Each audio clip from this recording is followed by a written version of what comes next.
தர்மபுரி மருத்துவமனையிலிருந்து மேல் சிகிச்சைக்காக சேலம் அரசு மருத்துவமனைக்கு கொண்டு வரப்பட்ட பச்சிளங்குழந்தை உயிரிழந்தது. 3 குழந்தைகளுக்கு தீவிர சிகிச்சை அளிக்கப்படுகிறது.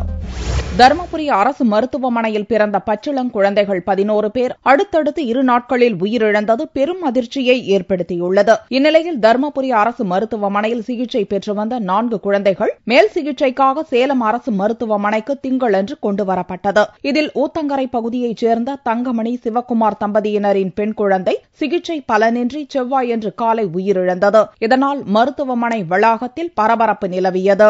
அது மூளை வளர்ச்சி கம்மியா இருக்கு, குழந்தை இடம் வந்து கம்மியா இருக்கு, அப்படி அப்புறம் அங்கே சாலத்துக்கு எடுத்துட்டு போங்க நல்லாயிடும் அப்படின்னாங்க.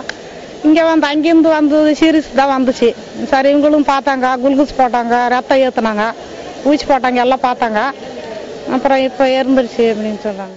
மேல் சிகிச்சைக்காக அனுமதிக்கப்பட்ட 2 ஆண் மற்றும் 1 பெண் குழந்தைக்கு சேலம் மருத்துவமனையில் தீவிர சிகிச்சை அளிக்கப்பட்டு வருகிறது. இந்நிலையில் கடந்த 1 வாரத்தில் முறையான சிகிச்சை இல்லாமல் சேலம் மருத்துவமனையிலும் 7 குழந்தைகள் உயிரிழந்தன. இது தொடர்பாக விசாரணைக்கு உத்தரவிடப்பட்டுள்ளது. உயர் மருத்துவ அதிகாரிகள் விசாரணை மேற்கொண்டுள்ளனர்.